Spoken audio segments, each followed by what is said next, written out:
Good afternoon, everybody. My name is Anssi Kärki. I hold a legal doctorate from University of Lapland. I'm a docent in the University of Helsinki on insolvency law, and currently I am a visiting scholar in the Gothenburg Handelshögskolan Juridiska institutionen. And today I've decided to talk about the lege ferenda method, or rather I have been strong-armed into talking about the subject. Now, strong-armed only in the sense that I offered to do it because the topic is interesting to me. And there has been some recent articles in Finland that open up the question of whether the lege ferenda should have its own method. So here I am to introduce these recent developments from the Finnish literature. So the main inspirations are these two articles by Minni Leskinen from 2020 and Jaakko Markus from 23. Of course, this question is nothing new. There has been several periods of discussion around what exactly is the lege ferenda research, and for example, the book by Alf Ross approached the subject from the perspective of sort of border drawing between the science of legal dogmatics and the sort of political argumentation. Then there was the dissertation of Tuula Linna in 1987 in Finland, which approached the lege ferenda in a more rational, discursive manner. And the current discussion is sort of built upon these views, but expands upon them. It is important to note that I am but a messenger. I am the presenter of their ideas, mostly Leskinen and Markus. Of course, I do agree with the ideas they present.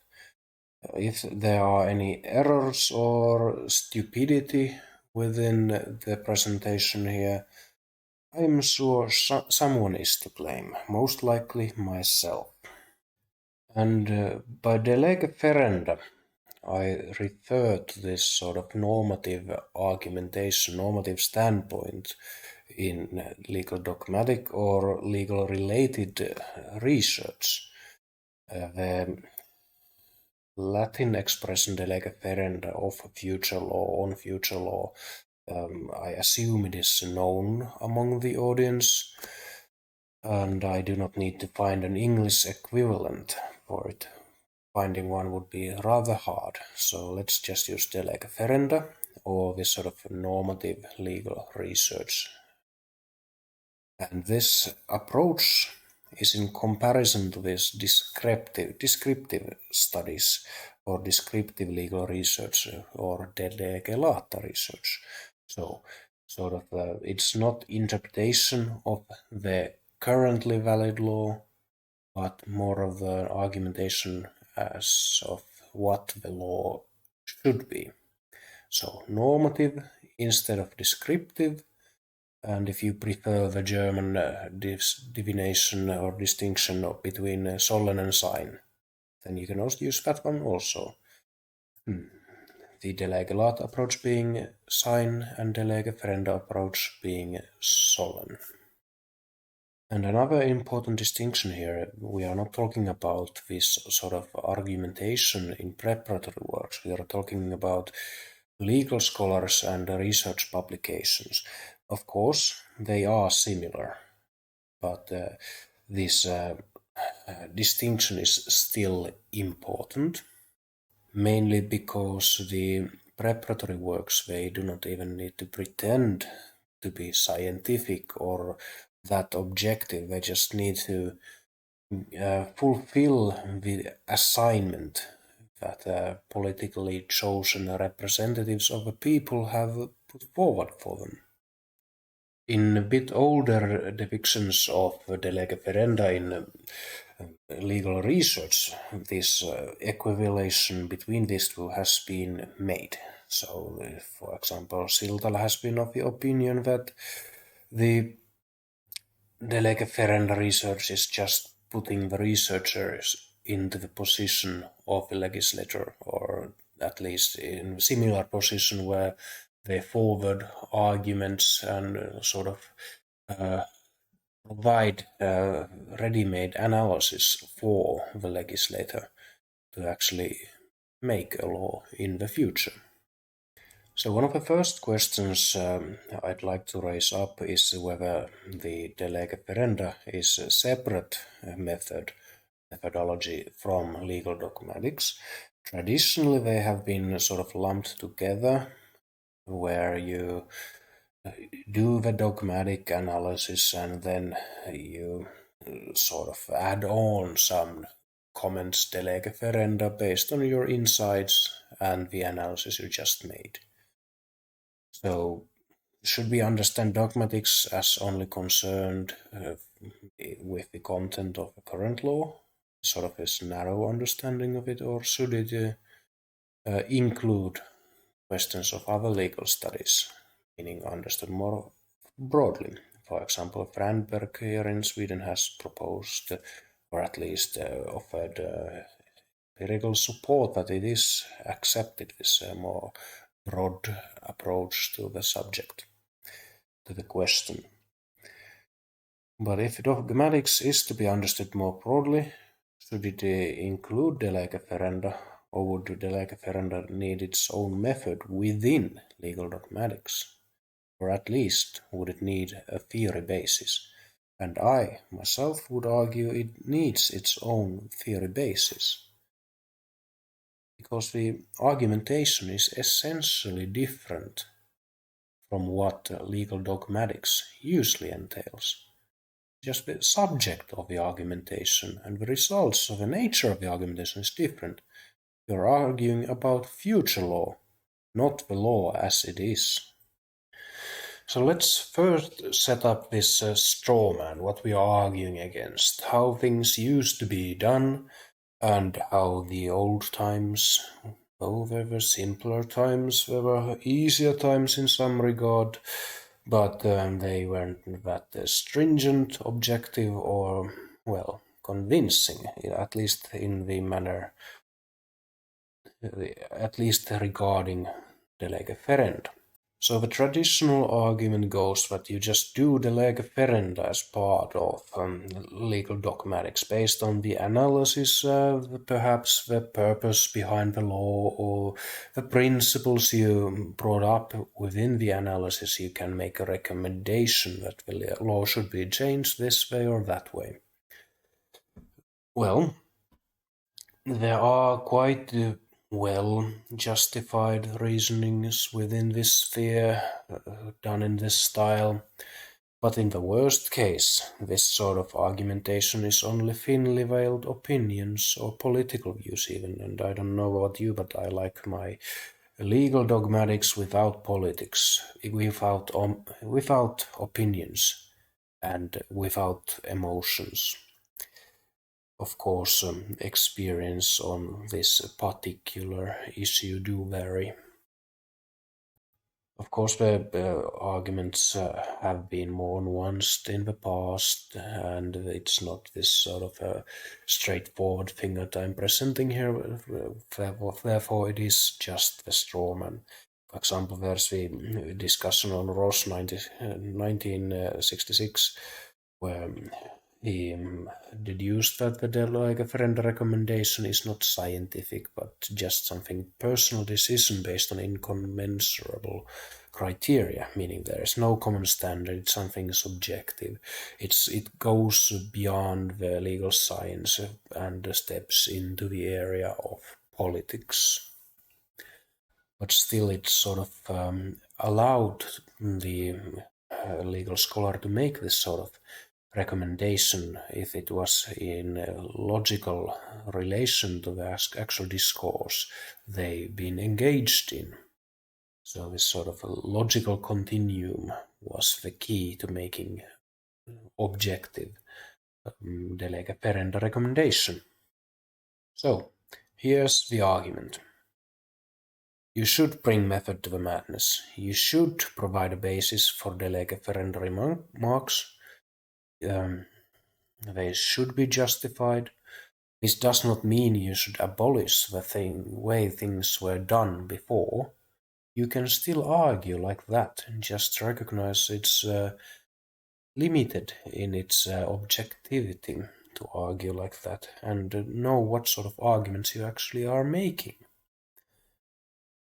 Of course, I myself am a big supporter of this idea that the lege ferenda method should be openly laid out in research.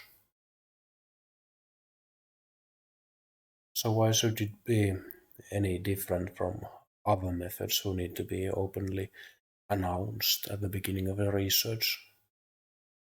Should it be? Just because we have always done things differently doesn't mean we have always done things right. But you can make your own decisions on this. So then, into the actual formulation of the lege ferenda method. And note that these are suggestions, or they are meant to be openers for the discussion, perhaps even icebreakers. But let's look at Linna from 1987 first. And she set out this, let's call it the complete look, or complete the lege ferenda research, meaning your research is only the lege ferenda. So it starts with setting the goals, the ends, what you are hoping to achieve. Then you map out the lege lata, whether those things have been achieved. Usually you set your goals in a way that they are not met de lege lata. But if they are, well, the research stops there. But after you have discovered that the de lege lata does not, it's not enough, then you start to map out potential means, meaning potential changes in the legislation to actually achieve the goals, the ends you set out to achieve. And then you start analyzing these potential means for their effects. How would they affect legislation, interpretation, other related legislation, perhaps how it would affect people's behavior, what sort of incentives would it create, this sort of thing. And after doing this sort of analysis, you justify your choice. So meaning you need to first choose which of the potential means would be best, and then justify why it would be best. And this is a rather thorough process, meaning you are just, doing everything like the legislator. And Linna most definitely comes from that tradition where the lege ferenda was for the purposes of crafting new legislation. The arguments in her dissertation became law 20 years or 19 years after she put forward those arguments. But this is not how the lege ferenda is usually used. You usually do not dedicate your whole research to the question de lege ferenda. Instead, you can do some goal setting, meaning you map out whether this goal or that goal would be worth forwarding or worth adopting in future legislation. Then you usually do some mapping out of potential means, not this sort of comprehensive that you need to map out all the possible means to that end. But usually you focus on the most apparent, most relevant, and then you work from there.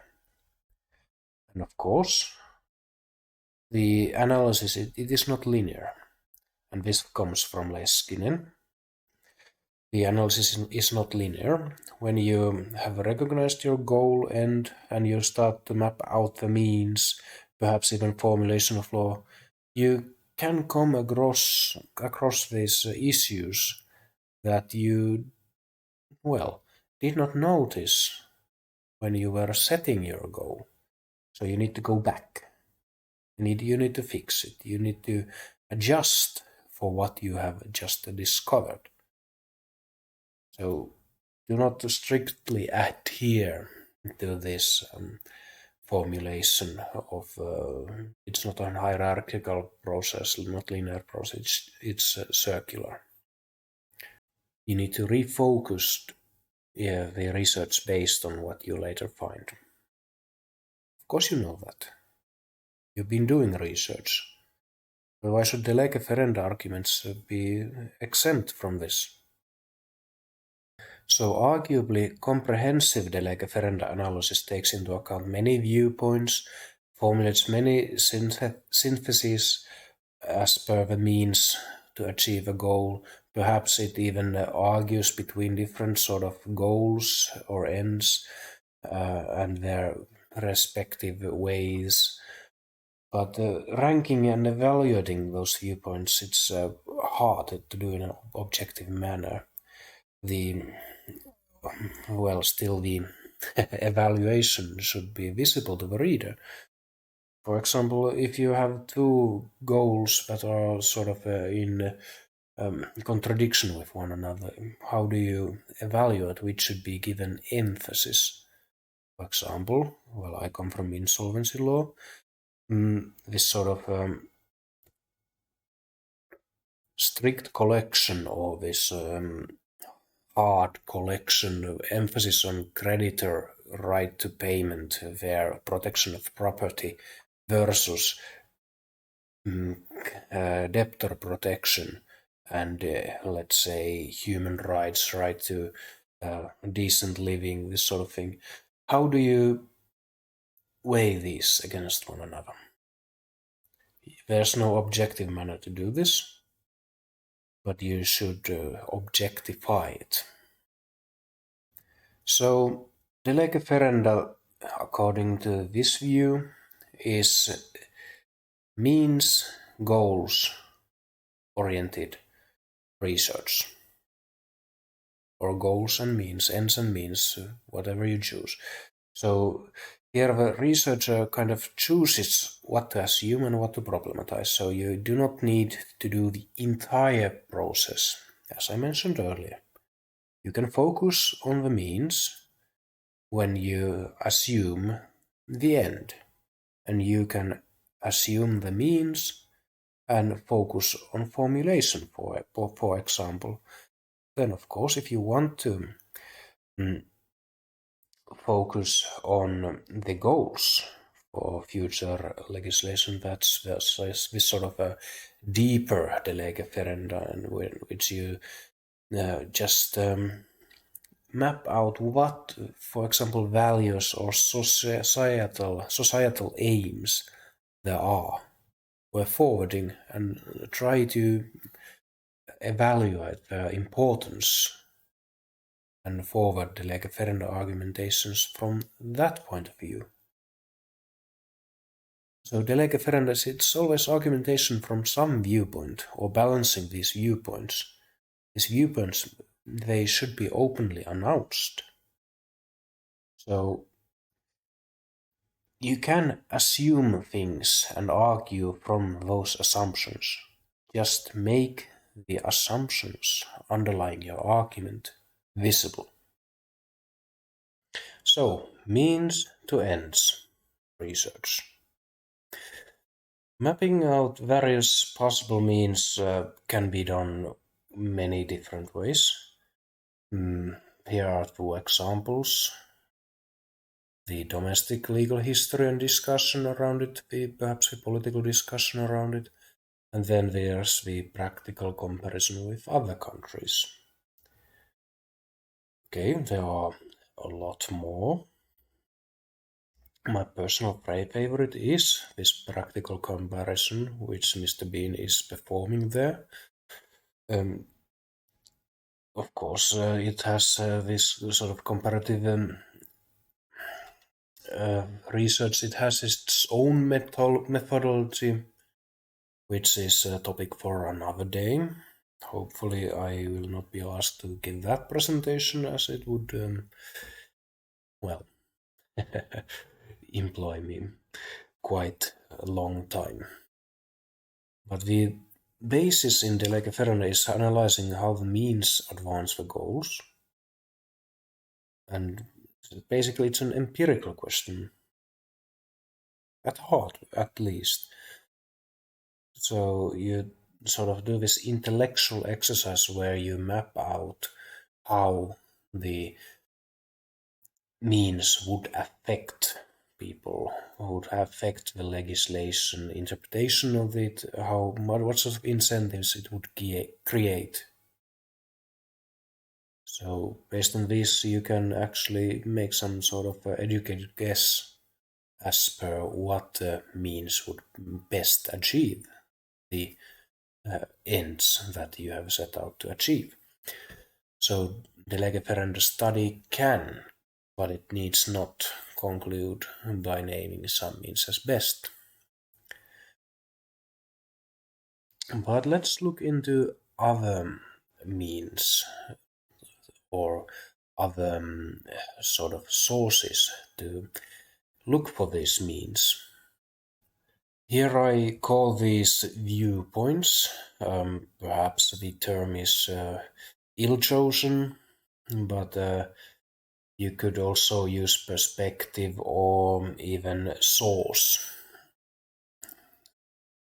So, where can you derive the basis, the justification for your de lege ferenda argumentation? We mentioned legal history and comparative law at the previous slide. Then there's philosophy, ratio legis, or the purpose of the law, perhaps other sciences, case law, empirical work, international law. All these are possible sources for de lege ferenda arguments. But note that the way you choose your viewpoint, your source for the argument, affects what the argument becomes. If you choose a philosophical context or concept for the argument, arguing for perhaps that in philosophy, adopting this viewpoint, it has been clearly argued that animals should have human rights. Then you can, for example, argue that legislation should be adopting this result, this viewpoint from philosophy, as a goal in itself. And then you can, of course, go into arguing how it should be achieved. Perhaps you give a political representation to the animals, or give them the right to have contracts with people, or whatever the end result will be, how you'd adapt human rights for animals. Or perhaps it is just barely adopting protections for well-being or so. Instead of these silly examples I clearly did not think through enough. Arguing from the purpose of law then becomes the sort of more internal argument. For example, you could argue that based on your de lege lata analysis, the legislator's purpose is not achieved with this legislation, meaning that the legislator actually failed, or the courts have somehow deviated, or the practice has somehow deviated from the intended purpose of the legislation, and therefore the legislation needs to be changed. And here's my favorite, other sciences. For example, if the economic research shows that there should not be relative priority, or there should not be absolute priority, because it leads to ineffective incentives and economic losses for the society as a whole, then you could, the lege ferenda, argue that the legislation should change in a manner that allows for the efficient outcome. Another good example, let's not use economics this time, a discussion in Finland has been ongoing about gambling addiction as a disease. So, if you are indebted due to a disease, you more easily get into the debt adjustment programs in Finland. So, should gambling addiction be a disease in interpretation of the law? And here you can use psychology and medical sciences to actually look into what they think. Is it a disease? It turns out in medical sciences it is considered a disease. And then you argue that the law should be interpreted or changed to accommodate their view on medical sciences. Because they're the expert on the subject. If legislation deviates from it, it's just, it seems to be a moral argument instead of a scientific one, now doesn't it? And all these sort of little things play into the actual justifications and the natures of your de lege ferenda arguments, making them more convincing or less convincing. Then, of course, you can look into case law. For example, if the court cases and their empirical analysis show that something is done in a stupid manner instead of how things could be more easily done, then, well, this also speaks for that the law should be changed. And another popular one is that if the courts are having trouble interpreting or adopting legislation, shouldn't it be clarified to make it easier to use, more predictable, and therefore better? Okay, the international law aspect is quite similar to these. What do the treaties say? How they define this and this and this? And should the national legislation be better formulated to actually match what they say? So Leskinen has a couple of more. There's, I'd categorize this as a whole subtype of de lege ferenda arguments, these comments on legislative proposals. So how would a proposal on X work in practice? Or does the proposal respond to the criticism and reasons for the change? For example, in recent years, Finland adopted several, let's call them preventive rules to the Corporate Risk Reconstruction Act that try to reduce applications in bad faith. So they actually provided tort liability for attorneys assisting in these applications in bad faith. Yeah. And the empirical analysis of court cases showed that, well, these attorneys, advocates, they usually are not involved in this, and the whole phenomenon in the courts is minimal. But yet the rule made it to law despite what the actual research said. Oh, and I am not bitter at all. I made the research that argued against this sort of rules, and they still implemented them, and I hope they are happy with the results. At least they now can scare these attorneys or consultants away from making this sort of applications. which they never actually were making. Another quite popular approach in the lege ferenda argumentation is this sort of theory testing. So how does the proposal relate to principles of X, or how does a theory X, if adopted completely, affect legislation? To name one example of this sort of argumentation, how about we apply the problem of common land to the atmosphere? Test how the theory would work and what the implications of such a thing would be. Then you can argue whether it is actually reasonable to the lege ferenda adapt this sort of thing, but that's sort of a premise. Much more common example is using the Coase theorem to argue about efficiency and transaction costs of legal rules, but I think the mentioned example was much more exciting.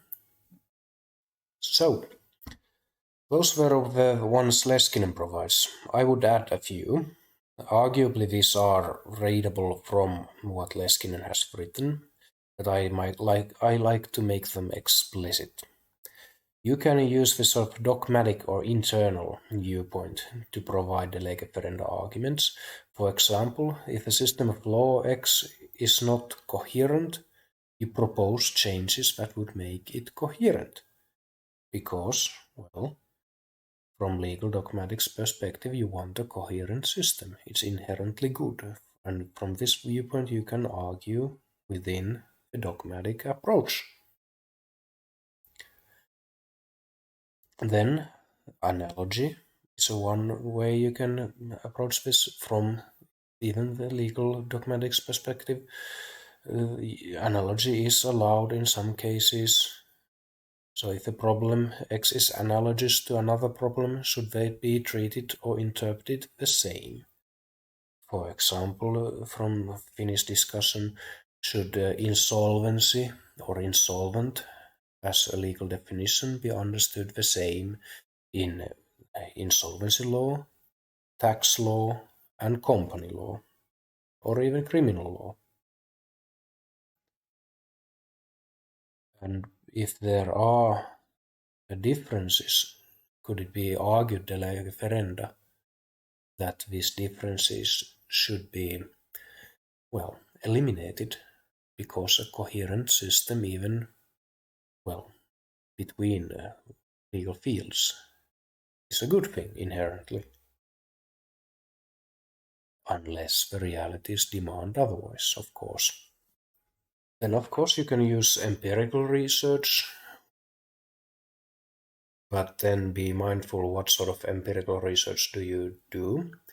Just looking at the statistics might seem more objective, but they are easily manipulated. Interviews also reflect upon the interviewees' opinions, so these do not perhaps provide a completely objective view, but perhaps still quite a good view. And of course you can do this sort of a traditional argumentation. So what would happen if X? How would this affect choices people make or incentives people have?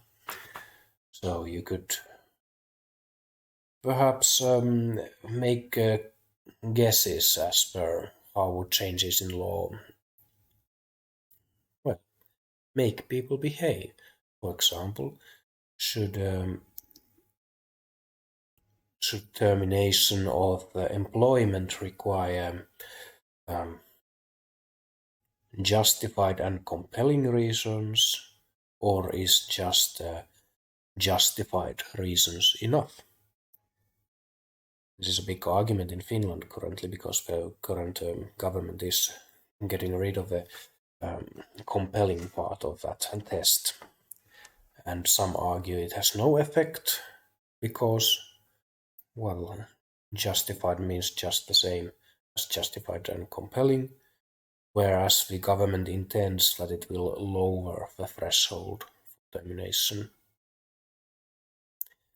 And you can make this sort of de lege ferenda arguments based on this sort of assumptions on human behavior.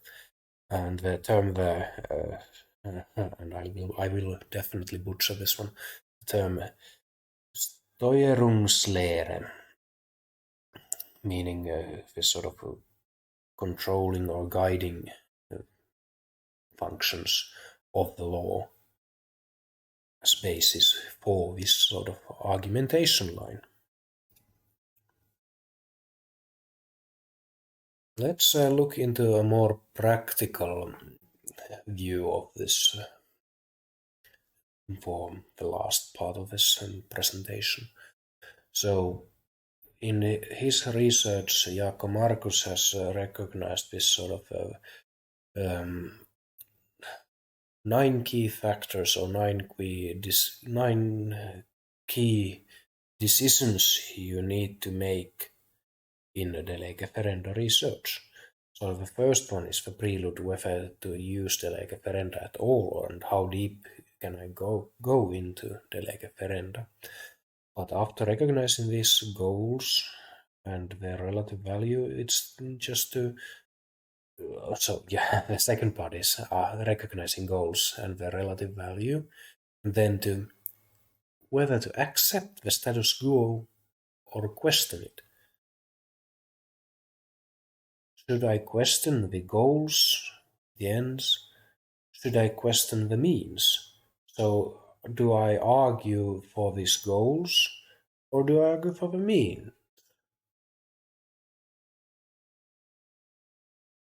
Then, after deciding this, you just go for it. Of course, you need to decide how explicitly and thoroughly you should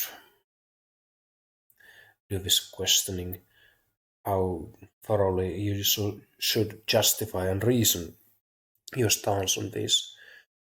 So there is lighter de lege ferenda argumentation, and there are deeper, stronger, systematic de lege ferenda argumentations. You can do whichever suits your needs the best. So after choosing a goal or means to argue for, you need also to recognize the limiting factors of your argumentation, sort of is the framework from within you argue. So is it enough to mention this framework? Should the framework be criticized? Or should its relative value even be evaluated?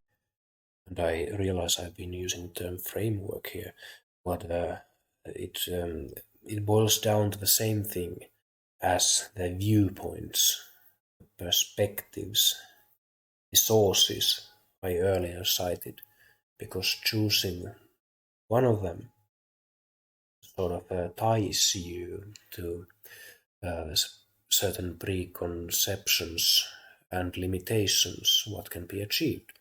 For example, if you argue from within the philosophical concept or understanding of something, well,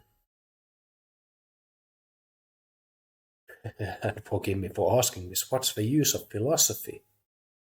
How it affects your arguments, their validity, their usefulness, and how compelling your arguments are.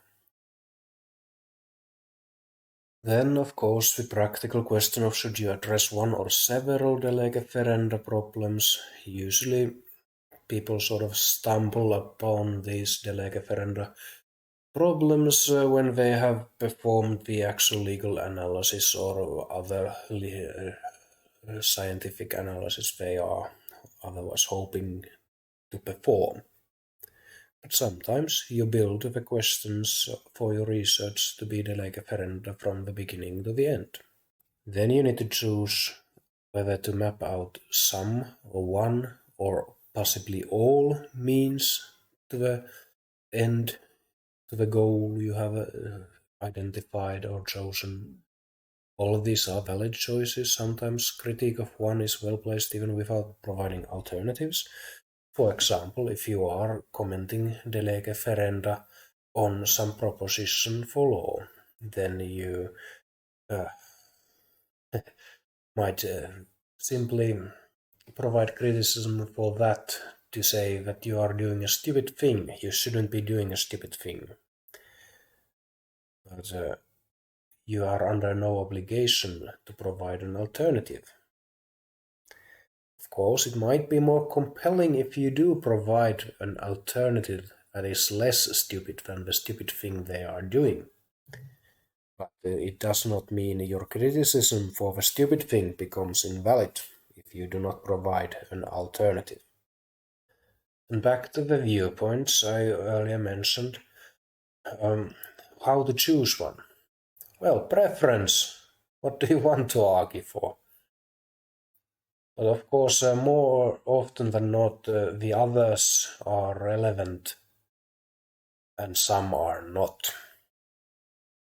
In a specific situation, for example, if you are arguing about the lege ferenda regulating techno-legal change, meaning regulation on technology, perhaps you do not use this sort of legal historic approach viewpoint to argue about legislation concerning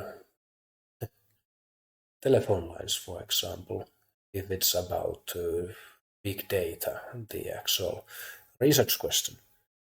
So that's just an example in absurdity even, but yeah. But this is more of a choice between whatever is compelling and whatever is relevant, which is defined based on the current situation around whatever it is you are researching. It is not that any of the viewpoints would be invalid, but it would be much more useful to look into, let's say, economic efficiency if you are looking into rules on trade, for example, because, well, traders want efficiency. Then, after you have tested your argument, you have analyzed it thoroughly from your chosen viewpoint or viewpoints, then you go on to determining whether you have enough material or enough justification to make a concrete suggestion as per means. The analysis can be terminated at the point where you just, conclude that you do not have enough to make concrete suggestion. But if you do have, you need to choose whether to make a suggestion or even concrete wording. And if you are anything like me, if you have enough material, and even if you have just about enough material, you want to make a good suggestion and perhaps get something you yourself have written made into a law. So, and these are the final words. The lege ferenda, it's not this monolithic method or monolithic field. It's more of a pragmatic approach into compelling argumentation. So encompassing all of these viewpoints into one research would be quite a monumental task. So instead, a pragmatist chooses and justifies what is relevant at the time. Also, recognize that other approaches might also be relevant, and if you choose just a few, recognize that you are not providing a complete picture of the de lege ferenda issue. You can argue that you are providing all the relevant information to but you are not. You cannot know if you haven't analyzed the other viewpoints. Then measure the depth of argumentation to match your interests. choices, preferences, constellations, or even your horoscope.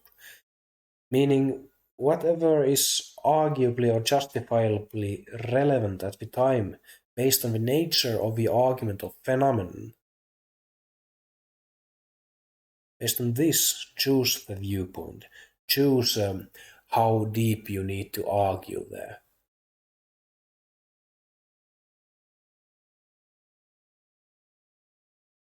For example, if you are, let's say, arguing de lege ferenda for abolishment of modern slavery, for example, you perhaps needn't to justify your goals that much, so you do not need to go that deep into that argument. Perhaps the means definitions are what you need to put your heft into. And in the end, the argument from de lege ferenda, it becomes there is a problem and it should be addressed.